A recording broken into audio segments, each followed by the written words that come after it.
स्वागत है दोस्तों आप सभी का फिर से एक नए क्लास के अंदर। और आज का जो हमारा क्लास होने वाला है वो होने वाला है बिहार डीएल संयुक्त परीक्षा।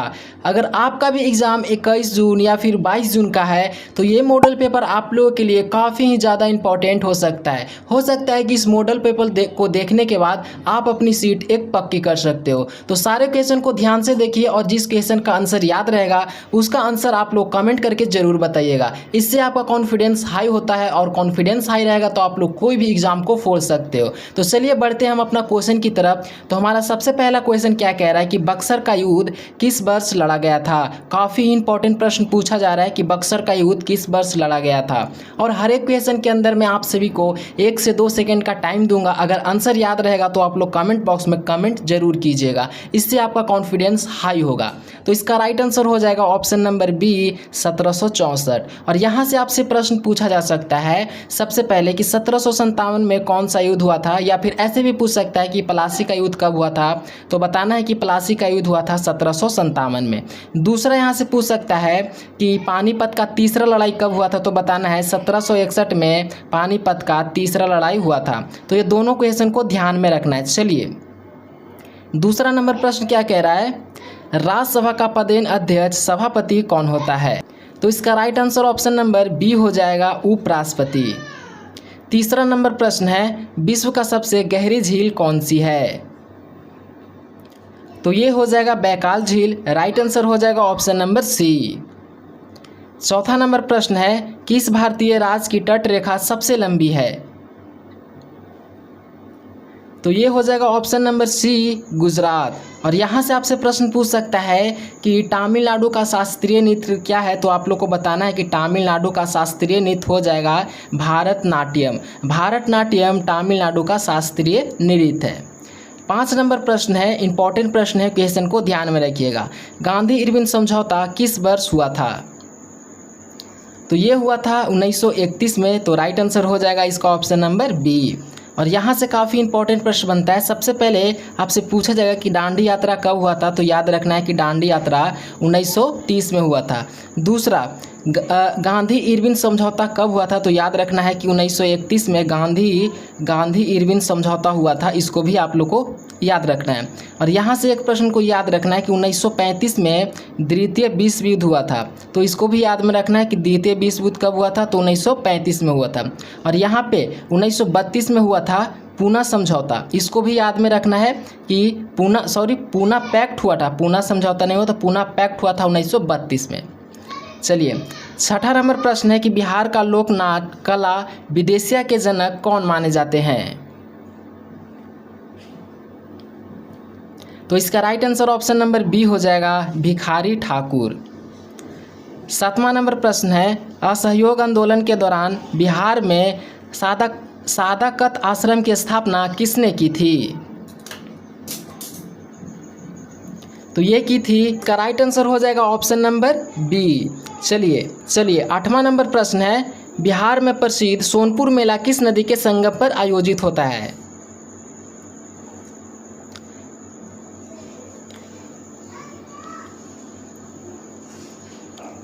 ये होता है गंगा और गंडक नदी के संगम पे। तो राइट आंसर हो जाएगा ऑप्शन नंबर ए।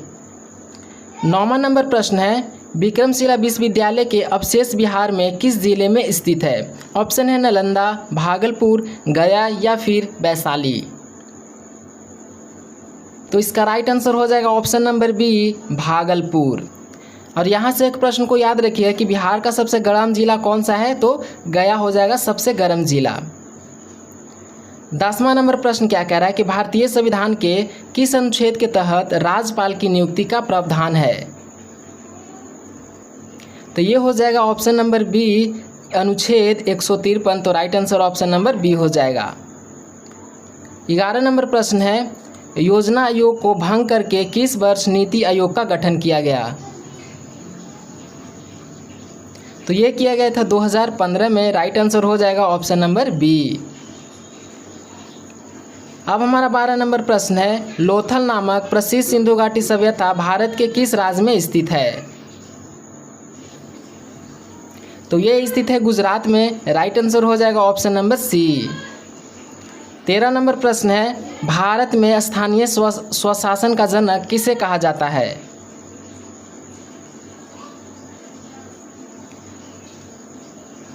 तो इसका राइट आंसर हो जाएगा ऑप्शन नंबर ए, लॉर्ड रिपन। 14 नंबर प्रश्न है, मौलिक कर्तव्य को किस देश के संविधान से लिया गया है? तो ये लिया गया है रूस, पूर्व सोवियत संघ। राइट आंसर हो जाएगा ऑप्शन नंबर बी। 15 नंबर प्रश्न क्या कह रहा है कि काजीरंगा राष्ट्रीय उद्यान भारत के किस राज्य में स्थित है जो एक सींग वाला गैंडा के लिए प्रसिद्ध है? बताना है। तो इसका right answer option number B हो जाएगा, असम है जो कि एक सींग वाले गैंडे के लिए प्रसिद्ध है। तो राइट आंसर हो जाएगा बी। 16 नंबर प्रश्न है, कावेरी नदी जल विवाद मुख्य रूप से किन दो राज्यों के बीच है? तो ये हो जाएगा ऑप्शन नंबर ए, कर्नाटक और तमिलनाडु और कर्नाटक। 17 नंबर प्रश्न क्या कह रहा है कि प्रसिद्ध गायत्री मंत्र का उल्लेख किस वेद में मिलता है? ये मिलता है ऋग्वेद में। राइट आंसर हो जाएगा ऑप्शन नंबर सी। 18 नंबर प्रश्न क्या कह रहा है कि सती प्रथा का अंत करने में किस भारतीय समाज सुधारक का मुख्य योगदान रहा? तो ये रहा था राजा राम मोहन राय को। तो राइट आंसर हो जाएगा ऑप्शन नंबर बी। और यहाँ से प्रश्न पूछ सकता है कि सती प्रथा का अंत कब हुआ था? तो बताना है कि सती प्रथा का अंत हुआ था 4 दिसंबर 1829 में। और यहाँ से एक प्रश्न ये पूछ सकता है कि आर्य समाज की स्थापना किसने की थी? तो बताना है आर्य समाज की स्थापना दयानंद सरस्वती ने आर्य समाज की स्थापना की थी। इंपॉर्टेंट प्रश्न है, याद रखिएगा। 19 नंबर प्रश्न क्या कह रहा है? इंपॉर्टेंट प्रश्न है, इसको भी ध्यान में रखिएगा। सुंदरबन डेल्टा का निर्माण करने वाली मुख्य नदियाँ कौन सी है?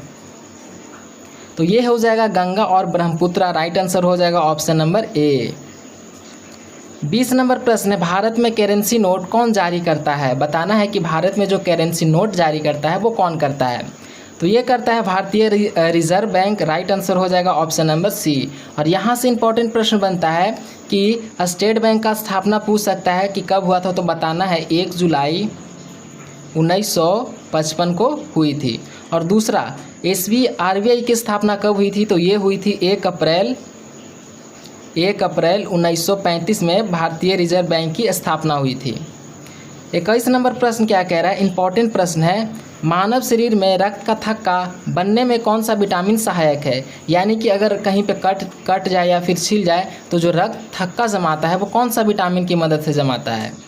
तो ये जमाता है विटामिन के की मदद से। राइट आंसर हो जाएगा ऑप्शन नंबर डी। 22 नंबर प्रश्न क्या कह रहा है? चूने के पानी में कार्बन डाइऑक्साइड गैस प्रवाहित करने पर उसका रंग दूधिया क्यों हो जाता है? तो ये हो जाता है कैल्शियम कार्बोनेट के बनने के कारण। तो राइट आंसर हो जाएगा ऑप्शन नंबर ए। 23 नंबर प्रश्न क्या कह रहा है? रॉकेट का उड़ना न्यूटन के किस नियम पर आधारित है? इंपॉर्टेंट प्रश्न है, याद रखिएगा।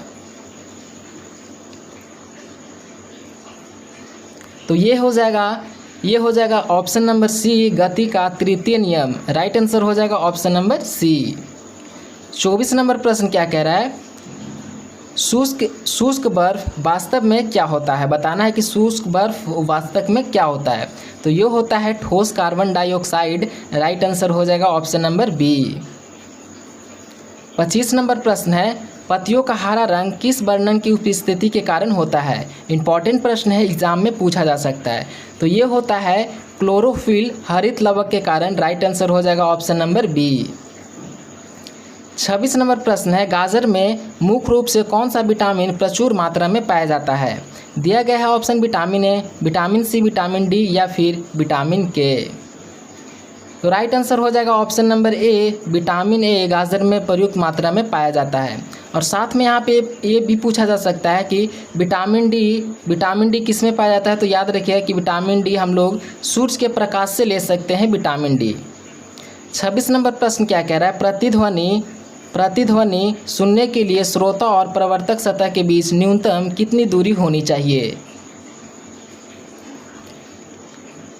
तो कम से कम होना चाहिए 17 मीटर की दूरी। राइट आंसर हो जाएगा इसका ऑप्शन नंबर बी। 28 नंबर प्रश्न क्या कह रहा है, काफ़ी ही इंपॉर्टेंट प्रश्न है। दाढ़ी बनाना या आँख कान के डॉक्टर द्वारा किस दर्पण का उपयोग किया जाता है? यानी कि हजामती दर्पण या फिर डॉक्टर लोग जो दर्पण को यूज करते हैं वो कौन सा दर्पण को यूज करते हैं? तो ये करते हैं अवतल दर्पण को यूज। राइट आंसर हो जाएगा ऑप्शन नंबर बी। और यहाँ से 29 नंबर हमारा प्रश्न है, तरनी और तरनी शब्द युग्म का सही अर्थ क्या है? यानी कि तरनी और तरनी का सही युग्म शब्द का अर्थ पूछ रहा है, तो बताना है कि क्या हो जाएगा। तो ये हो जाएगा सूर्य और नाभ। राइट आंसर हो जाएगा ऑप्शन नंबर ए। 30 नंबर प्रश्न क्या कह रहा है कि निम्नलिखित में से कौन सा शब्द शुद्ध है? यानी कि 3 इसमें अशुद्ध है और 1 शुद्ध शब्द है, तो बताना है कि कौन सा यहाँ पे शुद्ध शब्द लिखा गया है। तो ये हो जाएगा ऑप्शन नंबर बी, उज्ज्वल। ध्यान से देख लीजिएगा, एग्जाम में पूछा जा सकता है आपसे। 31 नंबर प्रश्न है, पीताम्बर में कौन सा समास यदि इसके श्री कृष्ण का बोध हो? तो ये हो जाएगा बहुब्रीहि समास। राइट आंसर हो जाएगा ऑप्शन नंबर बी। 32 नंबर प्रश्न है, मुख मयंक सम मंजू मनोहर में कौन सा अलंकार है? अलंकार पूछ रहा है, तो बताना है कि कौन सा अलंकार है। तो ये हो जाएगा उपमा अलंकार। राइट आंसर हो जाएगा ऑप्शन नंबर बी। 33 नंबर प्रश्न क्या कह रहा है कि यद्यापि का संधि विच्छेद क्या होता है? यद्यापि का संधि विच्छेद पूछ रहा है, तो ये हो जाएगा यदि प्लस अपि। तो राइट आंसर हो जाएगा ऑप्शन नंबर ए। 34 नंबर प्रश्न क्या कह रहा है कि पवन का सही संधि विच्छेद क्या है? इंपॉर्टेंट प्रश्न है, एग्जाम में पूछा जा सकता है। पवन का संधि विच्छेद क्या होता है? तो ये हो जाएगा पो प्लस अन। राइट आंसर हो जाएगा ऑप्शन नंबर बी। 35 नंबर प्रश्न है, अनुराग का विलोम शब्द क्या होगा? अनुराग का विलोम शब्द पूछ रहा है, याद रखिएगा, इंपॉर्टेंट प्रश्न है। तो अनुराग का विलोम शब्द हो जाएगा विराग। राइट आंसर हो जाएगा ऑप्शन नंबर बी। और एक प्रश्न यहाँ से याद रखिएगा कि पूछा जा सकता है कि प्रेम का विलोम शब्द क्या होता है? तो याद रखिएगा कि प्रेम का विलोम शब्द हो जाएगा घृणा या फिर नफरत, दोनों इसका विलोम शब्द है। 36 नंबर प्रश्न क्या कह रहा है कि जो आँख के सामने हो उसके लिए एक शब्द क्या है? तो इसका right answer option number A हो जाएगा प्रत्यक्ष। 37 नंबर प्रश्न है, आसमान पर चढ़ना मुहावरे का सही अर्थ क्या है? तो ये हो जाएगा अत्यधिक प्रशंसा करना। Right answer option number A हो जाएगा। और यहाँ से एक प्रश्न ये पूछ सकता है कि अत्यधिक प्रशंसा करना यानी कि बढ़ा चढ़ाकर तारीफ करना। इसको भी ध्यान रखिएगा कि यहाँ पे अत्यधिक प्रशंसा करना यानी कि बढ़ा चढ़ाकर प्रशंसा करना। 38 नंबर प्रश्न पूछ रहा है, कमल का पर्यायवाची शब्द निम्नलिखित में से कौन सा नहीं है? तो इसमें से जलद है जो कि कमल का पर्यायवाची शब्द नहीं है, बाकी जलज, पंकज, सरोज ये तीनों है जो कि कमल का पर्यायवाची शब्द है। क्वेश्चन को ध्यान में रखिएगा। 39 नंबर प्रश्न है, अंगूठा दिखाना मुहावरे का सही अर्थ क्या है?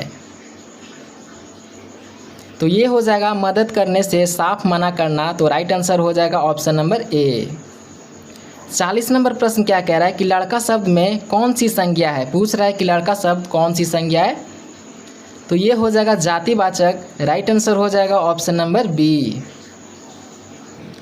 41 नंबर प्रश्न कह रहा है कि बुढ़ापा शब्द में कौन सी संज्ञा है? बताना है कि बुढ़ापा शब्द में कौन सी संज्ञा है। तो बुढ़ापा एक प्रकार का भाव बता रहा है, तो राइट आंसर हो जाएगा ऑप्शन नंबर सी।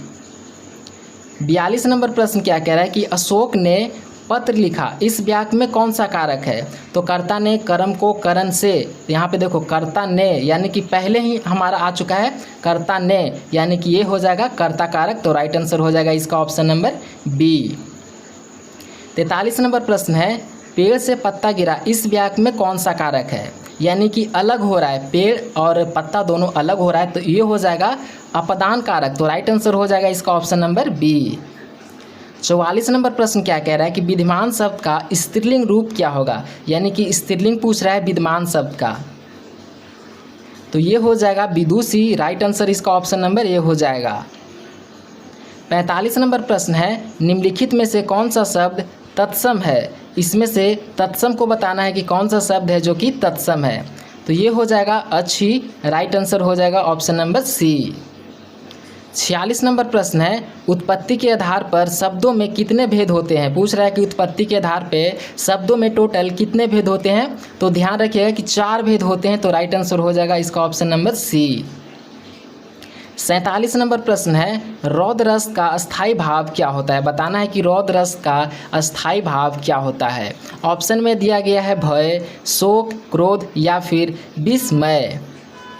तो राइट आंसर हो जाएगा इसका ऑप्शन नंबर सी, क्रोध है। 48 नंबर प्रश्न है, चौपाई छंद के प्रत्येक चरण में कितनी मात्राएं होते हैं। ऑप्शन है 11, 13, 16 या फिर 24।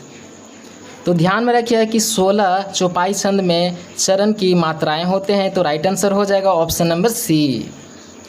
49 नंबर प्रश्न है, इंपॉर्टेंट प्रश्न है, क्वेश्चन को ध्यान में रखिएगा कि बिजली का बल्ब फिलामेंट तंतु किस धातु का बना होता है। जो बिजली का बल्ब होता है उसमें जो तंतु लगा हुआ रहता है वो किस धातु का बना होता है। तो ये होता है टंगस्टन का बना हुआ होता है। तो राइट आंसर हो जाएगा ऑप्शन नंबर सी। 50 नंबर प्रश्न है, समान मनुष्य के शरीर का तापमान कितने डिग्री सेल्सियस होता है। ऑप्शन है 32 degree Celsius, 37 degree Celsius, 39 degree Celsius या फिर 98.6 डिग्री सेल्सियस। तो राइट आंसर ऑप्शन नंबर इसका सी हो जाएगा। Right answer option number B हो जाएगा 37 डिग्री सेल्सियस। 51 नंबर प्रश्न है, लाफिंग गैस हंसाने वाली गैस का रासायनिक नाम क्या है। तो ये हो जाएगा nitrous oxide. Right answer option number B हो जाएगा। 52 नंबर प्रश्न है, पेंसिल की जो लेड होती है, पेंसिल के लेड को बनाने में किसका उपयोग किया जाता है। जो हम लोग पेंसिल को यूज करते हैं उसका जो लीड होता है, जो काला वाला भाग होता है, वो उसमें किस चीज़ का उपयोग होता है। तो ये रहता है ग्रेफाइट का। इस क्वेश्चन को ध्यान में रखिएगा, इंपॉर्टेंट प्रश्न एग्जाम में आपसे पूछ सकता है। तो ग्रेफाइट का हिस्सा रहता है बीच वाला भाग। तो राइट आंसर हो जाएगा ऑप्शन नंबर बी। 53 नंबर प्रश्न है, शुद्ध सोना कितने कैरेट का होता है। बताना है कि शुद्ध सोना कितने कैरेट का होता है। तो ये होता है 24 कैरेट का। राइट आंसर हो जाएगा ऑप्शन नंबर बी। और यहाँ से प्रश्न आपसे पूछ सकता है कि आभूषण बनाने में हम लोग कितने कैरेट सोना का यूज़ करते हैं। तो याद रखिए कि 22-18 कैरेट का हम लोग आभूषण बनाने में सोना का उपयोग करते हैं। 54 नंबर प्रश्न है, चेचक के टीके की खोज किसने की थी। बताना है चेचक की टीके की खोज किसने की थी। तो ये किया था एडवर्ड जेनर। राइट आंसर हो जाएगा ऑप्शन नंबर बी। 55 नंबर प्रश्न है, वाहन को पीछे दृश्य को देखने के लिए किस दर्पण का उपयोग किया जाता है। यानी कि जो गाड़ी में साइड मिरर लगा हुआ रहता है वो कौन सा दर्पण लगा हुआ रहता है। बताना है आप लोग को। ऑप्शन दिया गया है अवतल दर्पण, उत्तल दर्पण, समतल दर्पण या फिर इनमें से कोई नहीं। तो right answer option number B हो जाएगा उत्तल दर्पण। 56 नंबर प्रश्न क्या कह रहा है कि दूध की शुद्धता मापने के लिए किस यंत्र का प्रयोग किया जाता है। तो ये किया जाता है लैक्टोमीटर का। तो राइट आंसर हो जाएगा ऑप्शन नंबर सी। 57 नंबर प्रश्न है, सोडियम धातु को किसमें डुबाकर रखा जाता है ताकि आग ना पकड़े। ऑप्शन है पानी में, अल्कोहल में, मिट्टी के तेल में या फिर अम्ल में। तो right answer option number C हो जाएगा मिट्टी के तेल में, यानी कि केरोसिन के तेल में। 58 नंबर प्रश्न है, मनुष्य के शरीर में सबसे छोटी हड्डी स्टेपीज कहाँ पाई जाती है। तो ये पाई जाती है, आप लोग को बताना है कि ये कहाँ पाई जाती है। तो ये पाई जाती है कान में। राइट आंसर हो जाएगा ऑप्शन नंबर बी। 59 नंबर प्रश्न है, कार्य और ऊर्जा का एसआई मात्रक क्या है। पहला तो पूछ रहा है कार्य और दूसरा ऊर्जा का। कार्य और ऊर्जा का एसआई मात्रक पूछ रहा है कि क्या है। ऑप्शन है जूल, वाट, न्यूटन, पास्कल। तो right answer option number A हो जाएगा जूल। 59 नंबर प्रश्न 60 नंबर प्रश्न है, आकाश का रंग नीला प्रकाश किस घटना के कारण दिखाई देता है। तो ये दिखाई देता है प्रकीर्णन के कारण। राइट आंसर हो जाएगा ऑप्शन नंबर सी। 61 नंबर प्रश्न क्या कह रहा है कि choose the correct synonym of विफाइकल। बताना है साइनोनिम यानी कि परिवाची शब्द पूछ रहा है कि इसका परिवाची शब्द क्या होगा। तो इसका राइट आंसर हो जाएगा ऑप्शन नंबर बी। तो इसका right answer option number B हो जाएगा। 62 नंबर प्रश्न क्या कह रहा है, fill in the blanks with the correct preposition. She has been suffering from fever Monday. बताना है इसमें correct preposition क्या होगा। तो ये हो जाएगा since। जहाँ पे भी टाइम का बोध हो वहाँ पे since का प्रयोग करना है। तो राइट आंसर हो जाएगा बी।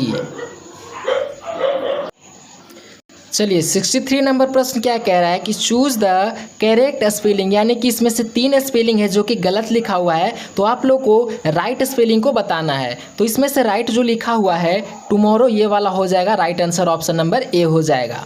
चलिए 64 नंबर प्रश्न क्या कह रहा है, fill in the blanks with correct verb neither the teacher nor the student the class yesterday. यहाँ पे करेक्ट वर्ब को बताना है कि इसमें क्या लगेगा। तो इसमें बेयर का उपयोग होगा, तो राइट आंसर हो जाएगा इसका ऑप्शन नंबर बी। 65 नंबर प्रश्न पूछ रहा है, change the following into indirect speech. He said I am writing a letter. यहाँ पे इनडायरेक्ट स्पीच आपसे पूछ रहा है, बताना है कि इनडायरेक्ट स्पीच इसमें से कौन सा है। तो ये हो जाएगा इसका right answer, option number A हो जाएगा। He said that I was writing a letter. तो right answer option number A हो जाएगा। 66 नंबर प्रश्न क्या कह रहा है कि choose the correct antonym of genius.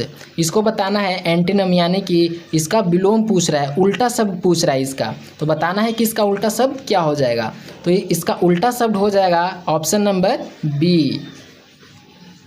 67 number प्रश्न क्या कह रहा है, fill in the blanks the correct article, यानी कि यहाँ पे आर्टिकल को फिल करने के लिए पूछ रहा है correct article. He is MA in English, यहाँ पे क्या फिल होगा बताइए आप लोग कमेंट बॉक्स में। यहाँ पे एन का उपयोग होगा, तो राइट आंसर हो जाएगा इसका ऑप्शन नंबर बी। 68 नंबर प्रश्न क्या कह रहा है कि choose the correct passive voice the boy killed a snake. यहाँ पे पैसिव वॉइस को चूज करने के लिए बोल रहा है कि the boy killed a snake. तो ये हो जाएगा right answer option number B, a snake was killed by the boy. 69 number प्रश्न क्या कह रहा है कि identify the part of speech of the underlined word she sings beautifully. इसका आप लोग को बताना है कि इसमें से कौन सा ऑप्शन सही हो जाएगा 69 का। तो ये यहाँ पे हो जाएगा एडवर्ब, राइट आंसर हो जाएगा इसका ऑप्शन नंबर सी। 70 नंबर प्रश्न क्या कह रहा है कि what is the plural of the word knife. इसका प्लूरल वर्ड आपसे पूछ रहा है कि इसका प्लूरल वर्ड क्या हो जाएगा। तो इसका राइट आंसर हो जाएगा option number B, KNIVES काइम्स।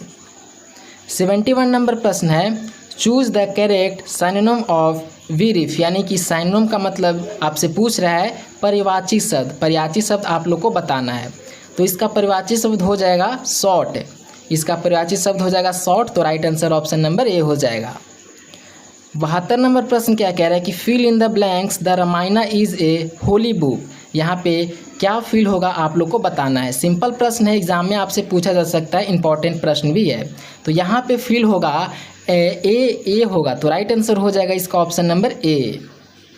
73 number प्रश्न क्या कह रहा है कि find the correct spelling word, यानी कि करेक्ट स्पेलिंग वर्ड पूछ रहा है कि इसमें से कौन सा है। 3 है जो कि गलत है और 1 सही है। तो ये हो जाएगा ऑप्शन नंबर बी। चलिए 74 नंबर प्रश्न क्या कह रहा है कि choose the antonym of fresh, यानी कि यहाँ पे पर्यायवाची पूछ रहा है, फ्रेश का पर्यायवाची क्या हो जाएगा। तो आप लोग को बताना है, ऑप्शन है न्यू, स्टेल, क्लीन या फिर प्योर। तो इसका right answer option number B हो जाएगा। अब हमारा 75 नंबर प्रश्न है, fill in the blanks bread and butter my favourite breakfast. यहाँ पे फिल इन द ब्लैंक्स को फिल करना है, पूछ रहा है क्वेश्चन ब्रेड एंड बटर, यहाँ पे क्या फिल होगा, आर होगा, इज होगा, बेयर होगा, हैव होगा।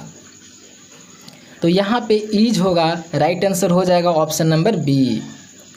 76 नंबर प्रश्न क्या कह रहा है, choose the correct one word suitables for a person who walks on foot.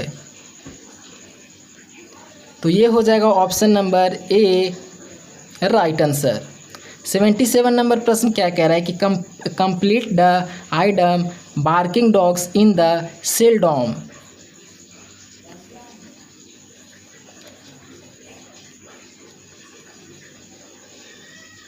तो ये हो जाएगा option number A, bite. 78 number प्रश्न क्या कह रहा है कि fill in the blanks, correct preposition, the cat jumped the table, यानी कि प्रोपोजिशन यहाँ पे फिल करने के लिए बोल रहा है कि यहाँ पे कौन सा प्रीपोजिशन होगा, इन होगा, इनटू होगा, अपेन होगा या फिर एट होगा। तो यहाँ पे अपेन का प्रयोग करेंगे हम लोग, क्योंकि कैट जम्पेड यानी कि टेबल के ऊपर से, तो ऊपर से जहाँ पे बोध होगा वहाँ पे अपेन का प्रयोग करेंगे। तो right answer option number C हो जाएगा। 79 नंबर प्रश्न क्या कह रहा है कि choose the correct synonym of error. Error का यहाँ पे ईरर का आपसे पूछ रहा है, सिनोनिम यानी कि पर्यायवाची शब्द पूछ रहा है। तो ये हो जाएगा ऑप्शन नंबर ए, ब्लंडर या फिर मिस्टेक। अब हमारा लास्ट नंबर प्रश्न क्या कह रहा है कि identify the sentence that is in the present perfect tense. तो ये राइट आंसर हो जाएगा option number C, I have written a book. तो हम लोगों ने 80 क्वेश्चन को कंप्लीट कर लिया है। तो आप लोग अपना स्कोर कमेंट करके बताइए, और क्लास को अभी तक आप लोगों ने लाइक नहीं किया तो क्लास को लाइक करके चैनल को आप लोग सब्सक्राइब कर लीजिए।